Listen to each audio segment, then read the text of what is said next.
तर एकीकडे आमदारांना निधी मिळत नसल्याच्या चर्चा असतानाच माजी आमदार सदा सरवणकर यांच्या वक्तव्यानं चर्चांना उधाण आलं होतं. मी आमदार नसतानाही मला 20 कोटींचा निधी मिळतोय असं सरवणकर म्हणाले होते. त्यावर आता कुणालाही वेगळा निधी नाही, सर्वांना समान निधीचं वाटप होत असल्याचं क्रीडा मंत्री माणिकराव कोकाटे यांनी म्हटलंय. अकोटमधल्या कार्यक्रमात ते बोलत होते.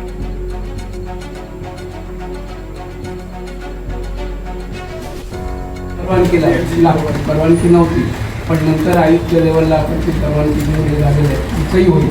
आपल्या माहितीसाठी सांगतो, मी पराभूत जरी असलं तरी सुद्धा आपलं जे नेतृत्व आहे, म्हणजे फडणवीस साहेब म्हणा किंवा शिंदे साहेब, असलेल्या आमदाराला 2 कोटी मिळाले, तर मला नसताना सुद्धा 20 कोटी मिळतात.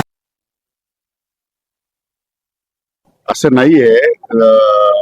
आमदारांना सगळ्यात 5 कोटी रुपये निधी मिळतो, आमदार विकास निधी. आणि इतर विधानसभा मतदारसंघामध्ये काही वेगवेगळ्या प्रकारचे निधी असतात, त्यामुळे त्यांना कमी जास्त प्रमाणात निधी मिळाला असेल. पण त्याचा अर्थ असा नाही की सर्व आमदारांना कमी जास्त प्रमाणात होतो. तो काही आमदार नव्हतो, काही आमदारांचे हेड नसतात, काही आमदार त्या हेडमध्ये काम केलं जात नाही. जसं नगर विकास हेड आहे, नगर विकास मुंबई शहरामध्ये हेड आहे, ग्रामीण भागामध्ये जिल्हा परिषदचं हेड आहे. त्यामुळे अशा प्रकारे कमी जास्त होऊ शकतं.